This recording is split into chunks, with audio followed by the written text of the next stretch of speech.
잠언 21장 1절에서 10절까지 함께 읽겠습니다. 시작. 왕의 마음이 여호와의 손에 있으니 마치 보통을 같아서 그가 인도로 인도하시느니라. 사람의 행위가 자기 보기에는 모두 정직하여 여호와는 마음을 감찰하시느니라. 공의와 정의를 행하는 것은 제사 드리는 것보다 여호와께서 기쁘게 여기시나 눈이 높은 것과 마음이 교만한 것과 악인이 형통한 것은 다 죄이라. 부지런한 자의 기경은 풍부함에 이를 것이나 조급한 자의 궁핍함에 이를 따름이니라.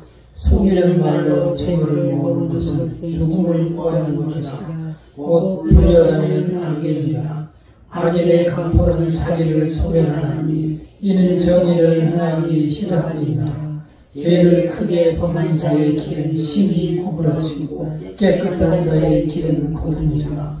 다투는 여인과 함께 큰 집에서 사는 것보다 울막에서 사는 것이 나으니라. 악인의 마음은 남의 재앙을 원하나니 그 이웃도 그 앞에서 은혜를 입지 못하느니라.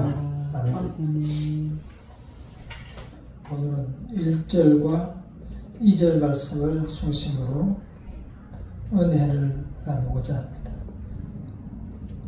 오늘을 사신 것처럼 우리가 하루하루를 살아갈 때는 아침에 오늘은 무엇을 하며 살아야 되겠다. 오늘은 무엇을 끝내야 되겠다. 또는 내일을 위해서 무엇을 준비해야 되겠다. 이렇게 하며 하루를 시작합니다. 그렇게 자기 인생을 모두 내 자신이 이끌어갑니다. 그렇게 하면서 모든 사람들이 함께 이 세상을 만들어 나갑니다. 그러나 당초에 하나님께서 세상을 만드시며 이끄시려 했지만 사람들은 하나님이 이끄시는 것을 거부하였고, 그래서 오늘날 이 세상은 온통 시끄러움 속에, 불안과 갈등 속에, 두려움 속에 살아가게 되었습니다. 뉴스를 보시면 알다시피 엊그제 이스라엘과 팔레스타인 전쟁으로 벌써 5일 사이에 한 2천여 명이 이상이 죽었고 또한 수천 명이 부상을 당했습니다. 사람이 능력을 개발해서 만든 좋은 살상 무기로 사람을 수없이 많이 죽이고 있는 것입니다. 죽일 때는 모두 자기가 옳다라고 생각하고 그렇게 해야 합니다. 특히 지금의 전쟁 같은 경우는 절대 끝날 수가 없습니다. 그 자리는 예루살렘이라는 지역으로 아브라함이 이삭을 드렸던 그 모리아 산이라는 지역을 두고 전쟁을 하고 있습니다.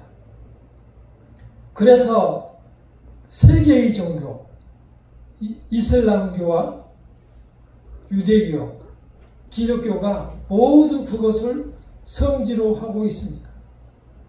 그런데 그 땅이 성경대로면 이스라엘 땅이 되어야 하나 지금은 팔레스타인이라는 나라가 지배를 하고 있고 통치는 이스라엘에서 하고 있는 상태로 한 나라 한 지역을 두 개 나라가 같이 통치를 하고 있는 상태인데다가 이슬람교, 기독교, 유대교가 딱 그 장소를 다 성지로 삼고 있습니다. 그러니 전쟁이 날 수밖에 없죠. 지금 현재 팔레스타인 땅이지만 거기가 예루살렘이에요. 그래서 최초에 다윗이 성전을 지었던 그 다윗 성전이 있던 그 자리에 다시 이스라엘이 범죄로 말미암아 헐어지고 스룹바벨 성전이 다시 생겼지만 그 후에 헤롯이 그 자리에다가 크게 성전을 지었습니다. 딱 그 자리입니다. 그러나 그 성전이 다시 다 70년에 파괴되고 지금은 이슬람이 성전을 만들어 가지고 거기에다가 자기들이 소위 말해서 1년에 한 번씩 찾아와서 예배를 드립니다. 그러니 유대인들도 거기 가서 예배를 드려야 하고, 기독교인들도 거기 가서 예배를 드려야 하고, 또 이슬람도 거기 모하메드라는 자기들의 그 최초의 성인이 거기에서 승천을 했다고 하니, 그리고 자기들의 메시아 신이 다시 예수님이 오시는 그날에 같이 온다고 하니 전쟁이 끊일 수가 없죠. 생각해 보세요. 내가 이 땅을 사놨는데, 내 땅인데 틀림없이 거기에 다른 사람이 와서 살면서 총칼을 들고 지킨다고 하면은 그게 전쟁이 끝이 날 수가 없는 거죠. 그러니까 이스라엘은 하나님의 말씀을 떠나서 다 세계로 흩어져 가지고 그 땅도 다 잃어버린 후에 아주 나중에 1945년대에 와가지고 그 지역을 차지하려고 하니, 남이 이미 다 차지하고 있는데 내줍니까? 안 내주죠. 그래 이스라엘이라는 나라는 아주 조그맣습니다. 우리나라 부산 지역뿐이 안 되는데 아주 조그만 나라에 작은 한 500여만 명뿐이 안 사는데 그래도 군사력은 엄청납니다. 근데 문제는 우리는 전부 그게 이스라엘 땅이라고 이스라엘에 돌려줘라 이렇게 생각을 하는데, 역사적으로는 물론 그렇죠. 우리가 중국의 고구려 시대 때 중국 땅 상당 부분을 우리가 차지하고 있었는데 지금 가서 중국한테 달라고 하면 주겠습니까? 안 주죠. 그런 식인 거죠. 그러나 이스라엘은 하나님을 믿고 있기 때문에 하나님이 가라고 한 가나안 땅이 그곳이에요. 너희에게 주리라고 약속한 땅이에요. 그래서 거기 가서 살아요. 그래서 이스라엘 백성이 다 다시 돌아오고 거기를 회복하면 이 세상에 종말이 온다. 그런 얘기가 많이 있는 거예요. 성경에 근거해서 그런 얘기를 많이 하는데, 이미 하나님께서는 그 백성만을 이스라엘 백성, 하나님의 백성으로 삼지 않으셨습니다. 이스라엘 백성이 하나님을 거부하고 나가버렸기 때문에 지금 있는 이스라엘 백성들도 500만 명이라고 하지만 76%는 유대교인들입니다. 다시 말해서 예수를 믿지 않는 사람들. 그리고 예수라는 메시아를 기다리고 있어요. 아직도. 철저히 신앙생활을 하고 있습니다. 그 소위 율법으로 철저하게 안식일을 지키며 옛날대로 하고 있습니다. 76%. 그 다음에 반대로 오히려 이슬람이 15%를 차지하고 있어요. 우리처럼 예수를 믿는 사람은 2%뿐이 안 돼요. 그 이스라엘 지역에 국민들이 그러고 있어요. 그러니 그렇게 보면 종말이 올 날도 아직 멀었어요. 왜냐? 다 회복이 돼야 되는데 결국은 그 땅에는 세계의 신들이 이렇게 겹쳐 있고 세계의 종교가 성지로 다 하고 있고 거기에서 하나로 되는 순간이 끝이 나지 않겠느냐. 어리석은 인간의 생각으로는 그렇게까지 뿐이 생각하지 할 수가 없는 거죠. 그러한 사태 역시, 그리고 그러한 분석도 전부 사람의 생각으로 하는 겁니다. 하나님의 계획은 알 수가 없습니다. 그래서 이스라엘 사람 중에 2%뿐이 예수를 믿지 않지만 성경에서는 좁은 문으로 가라고 했습니까? 넓은 문으로 가라고 했습니까? 넓은 문은 그 길이 넓어서 찾는 이가 많다고 했어. 너희는 좁은 길로 가라고 했어. 많은 사람들이 믿지 않지만 하나님의 성령이 임한 사람들에게는 하나님께서 대한민국에 있든지 미국에 있든지 이스라엘에 있든지 러시아에 있든지 다 불러주시는 거예요. 그게 이스라엘이기 때문이에요. 그게 교회이기 때문이에요. 그 교회가 바로 그리스도인 거예요. 그리스도를 머리로 하는 우리는 지체가 되는 거예요. 그래서 그 지체가 완성이 되기 전까지 이 세상의 끝은 오지 않고 우리는 그 시간도 알 수가 없고 그러나 그 사이에 저렇게 수많은 사람들이 서로 자기가 옳다고 주장하며 싸움을 하며 안타까운 생명들이 죽어갈 겁니다. 영상들을 보면 참으로 불쌍하고 눈물이 나고 괴롭습니다. 볼 때마다. 할머니, 아이, 심지어는 유아까지 잡아다가 그 유아를 뭘 죽일 게 있다고 살해까지 하는 그런 끔찍한 범죄를 그 사람 무슬림들이 저지르고 있어요. 현재 이스라엘에서 그 유대인들도 그 사람들을 엄청나게 핍박을 심하게 합니다. 이번에는 너무 핍박을 심하게 한 나머지 지금 그런 전쟁이 발생하게 됐는데요. 그래서 유대인들은 아주 배타적입니다. 왜냐하면 유일신 하나님을 믿기 때문에 다른 종교는 아예 싫어합니다. 아주 적으로 간주합니다. 그런 거는 우리도 참 배울 만한 거예요. 그 사람들이 예수만 믿지 않았지 하나님을 믿는 건 엄청난 신앙을 가지고 지금도 그 율법을 지키려고 엄청 노력을 하고 그러한 율법대로 생활을 하고 있고 그 사람들이 세계의 경제를 40%가량을 지배하고 있고 노벨상의 30%를 그 유대인들이 다 타고 있는 거예요.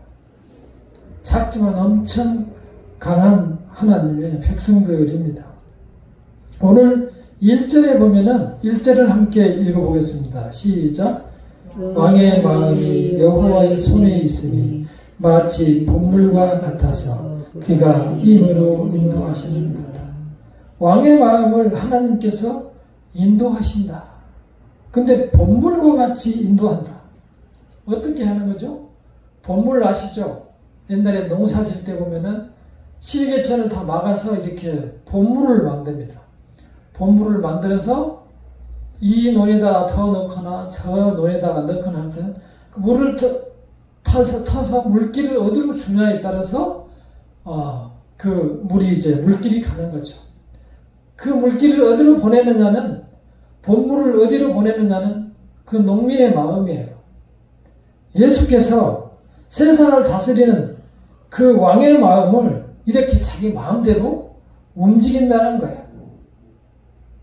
하나님께서 때로 이렇게 왕들을 사용하셔서 세계를 움직이고 계시는 거예요. 지금도 역시 직접 간접적으로 역사하고 계십니다. 아마 전쟁이 나는 곳이나 나지 않는 곳에서 하나님의 역사를 이루기 위해서 하나님께서는 부분적으로 직접적으로 또는 간접적으로 역사하고 계십니다. 창세기에 보면 아브라함이 가나안으로 가는 과정이 나옵니다. 가나안으로 갈 때에 창세기 15장 12절을 보면은 이미 하나님께서는 이스라엘 백성이 갈 때에 400년 동안 무려 고생할 것이다. 이렇게 예언을 했습니다. 창세기 15장 12절에서 14절을 제가 읽어보겠습니다. 해질 때에 아브라함에게 깊이 잠이 임하고 큰 흑암과 두려움이 그에게 임하였더니 여호와께서 아브라함에게 이르시되 너는 반드시 알라. 내 자손이 이방에서 객이 되어 그들을 섬기겠고 그들은 400년 동안 내 자손을 괴롭히니. 그러니까 출발도 하기 전에 하나님께서는 이미 400년간 무려 너희들이 애굽에 가서 고생할 것이다. 그거를 예언을 하셨고 실제 이스라엘 백성들은 400년간 가서 고생을 했죠. 4년 만에 다시 돌아옵니다. 그런데 출애굽기 10장에서 보면은 그 유명한 바로왕을 움직이는 것을 볼 수가 있습니다. 모세를 통해서 이스라엘 백성을 이끌어낼 때에 10가지 재앙으로 이끌어내죠. 근데 7째 재앙을 메뚜기가 온 세상에 먹을 곡식을 다 먹어버려도 바로 왕이 이스라엘 백성을 내보지 않습니다. 근데 우리는 바로 왕이 내버리지 않은 것으로 생각하는데 가만히 보면은 출애굽기 10장 20절을 보면 이렇게 적고 있습니다. 그러나 여호와께서 바로의 마음을 완악하게 하셨으므로 이스라엘 자손을 보내지 아니하였더라. 그 유명한 바로 왕을 하나님께서 붙들고 있는 거예요. 그리고 바로의 마음을 더 완악하게 악하게 만들어서 이스라엘 백성을 보내지 않게 했다. 하나님의 언약이 이런 식으로 이루어지고 하나님의 계획을 위해서 바로 왕은 도구로 쓰이고 있는 거예요.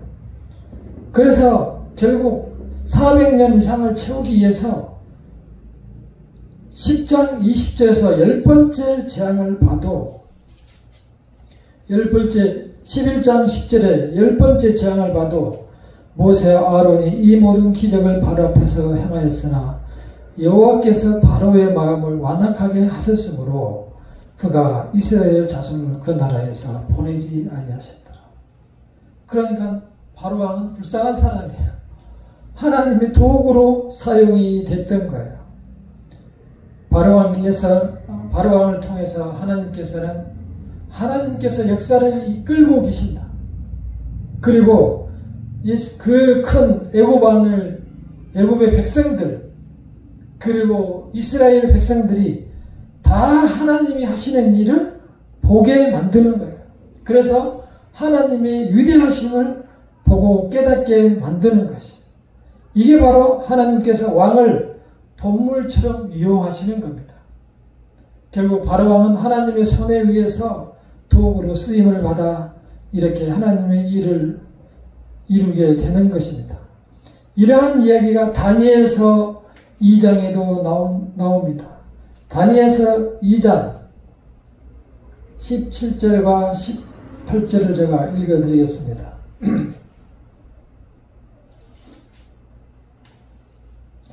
다니엘서 2장 17절과 18절에 보면은 이에 다니엘이 자기 집으로 돌아가서 그 친구 하나냐와 미사엘과 아살에게 그 일을 알리고 하늘에 계신 하나님이 이 은밀한 일에 대하여 불쌍히 여기사 다니엘과 친구들이 바벨론의 다른 지혜자들과 함께 죽임을 당하지 않게 하시기를 그들로 하여금 구하게 하니라. 이건 어떠한 상황이냐면 느부갓네살 왕이 아주 기분 나쁜 꿈을 꿨어요. 그런데 꿈이라도 알려주지, 꿈을 알려주지 않은 상태에서 온 나라에 있는 박수와 솔개, 무당을 다 모아가지고 내 꿈을 알아맞히고 그 꿈을 해몽을 해라. 엄명을 내리고 이걸 해명하지 못하면 다 칼로 쪼개서 죽이겠다. 근데 박수들이 와가지고 하는 얘기가 아니 꿈을 말씀해 주셔야 해석을 할 거 아닙니까? 그러니까 너희들이 자꾸 시간을 지금 끌고 있는 거지 하면서 알아맞히지 못하니까 다 죽이라. 다 죽이겠다. 그래서 이제 죽이라고 막 보내는 순간에 잠깐 하면서 다니엘이 막아서고 내가 하나님을 통해서 이제 알려주겠다 하고 와서 거기에 끌려갔던 세 친구들한테 사드락과 메삭과 아벳느고라는 세 친구들한테 가서 기도하자. 그래서 기도해서 하나님을 통해서 그 꿈의 내용 전체와 그리고 그 꿈 내용이 무슨 뜻인지를 다 해석하게 해줍니다. 19절에 보면은 이에 이 은밀한 것이 밤의 환상으로 다니엘에게 나타나 보이매 다니엘이 하늘에 계신 하나님을 찬송하니라. 다니엘이 말해 이르되 영원부터 영원까지 하나님의 이름을 찬송할 것은 지혜와 능력이 그에게 있음이로다. 그러니까 다니엘에게 다 알려주셔가지고 다니엘이 결국은 그 꿈을 다 해몽해줘서 죽어야 될 박수, 무당, 술객들이 다 다시 살아났습니다. 이렇게 하나님께서는 왕들을 하나님께서 필요에 따라 쓰시고 활용하고 계십니다. 그래서 이 세상을 이끌어 나가고 그러한 도중에 사람들이 이러한 어려움과 갈등과 고통을 통해서 하나님께서 만드시기를 원하는 그 세상이 되기를, 그리고 하나님께를 돌아오기를 원하고 계시는 겁니다. 끝까지 기다려 주시는 겁니다. 그런 사람들이 계속 이렇게 자기들이 바르고 옳은 줄 알고 살아가면 결국은 사망을 면치 못하게 되는 겁니다. 오늘 잠언 21장 2절을 우리는 다시 한번 보도록 하겠습니다. 잠언 21장 2절 시작. 사람의 행위가 자기 보기에는 모두 정직하여 여호와는 마음을 감찰하시느니라. 모든 사람들이 자기가 하는 일에 대해서 내가 옳다, 이게 맞다, 틀림없어, 이렇게 하고 일을 시작하고 결정하고 그렇게 밀고 나갑니다. 그러나 그 영향력이 왕과 같은 사람들이면 훨씬 크겠죠. 나라를, 모든 사람들을 다 움직이기 때문에 훨씬 크겠죠. 그러나 모두 자기가 옳다고 하지만 결코 하나님을 떠난 사람들은 옳을 수가 없습니다. 하나님께서 말씀하십니다. 하나님은 마음을 감찰하시느니라. 하나님께서는 마음을 감찰하시느니라. 우리는 다 정직하다, 옳다라는 사실에 대해서 다시 한번 생각합니다. 잠언 14장 12절에 보면은 어떤 길은 사람이 보기에 바르나 필경은 사망의 길이라. 우리는 틀림없이 이 길이 맞다, 옳다, 이 길로 가면 되겠다 라고 생각하고 갔으나 그 길은 끝내 가보니 죽음의 길이었다. 그런 것이죠. 사람의 선택은 때로 이렇게 죽음의 길로 가는 경우가 있는 거예요. 자기는 옳다고 갔지만 사람의 선택은 바르지 않다는 것입니다. 우리는 이러할 때가 살다 보면 너무 많이 닥치고 보게 됩니다. 깜짝깜짝 놀라면서 어떻게 이런 일이 있을 수가 있을까? 어떻게 믿는 사람이 저런 일을 당할 수 있을까? 어떻게 나에게 이런 일이 있을 수가 있나? 이렇게 한탄하며 놀랍니다.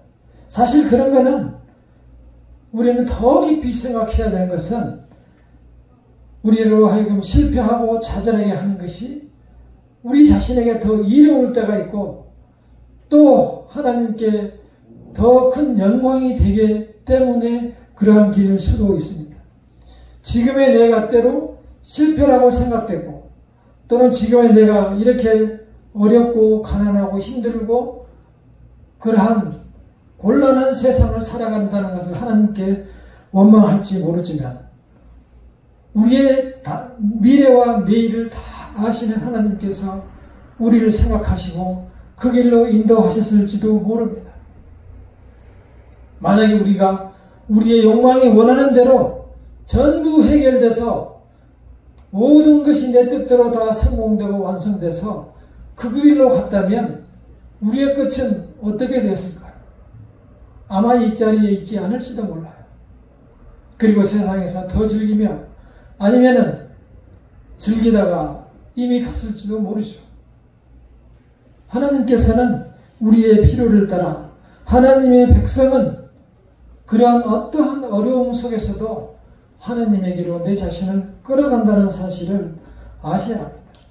그것이 복입니다. 우리가 강제로라도 하나님께 끌려가는 것이 하나님께 이로운 것이고 우리의 영혼의 복이 되는 것입니다. 우리는 때로 어떤 일이 내게 일어나는 것을 안타깝게 생각하고 하나님께서 감히 나에게 이럴 수 있나 하시지만 하나님께서는 마음을 보신다고 했습니다.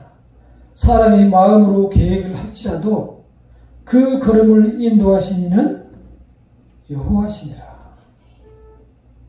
결국 이러한 우리가 넘어지고 쓰러지고 다시 일어나고 이러한 아픔을 통해서 하나님께 나아가는 것처럼 우리의 인생이 힘들게만 가는 것 같아도 결국은 하나님의 영광을 위해서 영생으로 가는 길인 것입니다. 우리는 그 길로 가고 있습니다. 우리가 살아가는 것이 이 세상뿐이라면 우리처럼 불쌍한 사람이 없어요. 그러나 우리에게 세상은 끝이 아니고 지나가는 나그네 길입니다. 우리의 본향이 따로 있습니다. 우리가 가야 하는 길이 따로 있는 것입니다. 따라서 그 길에 이르기까지 우리의 인생을 하나님께 맡기고 살아가는 것이 가장 평안하고 안전한 길입니다.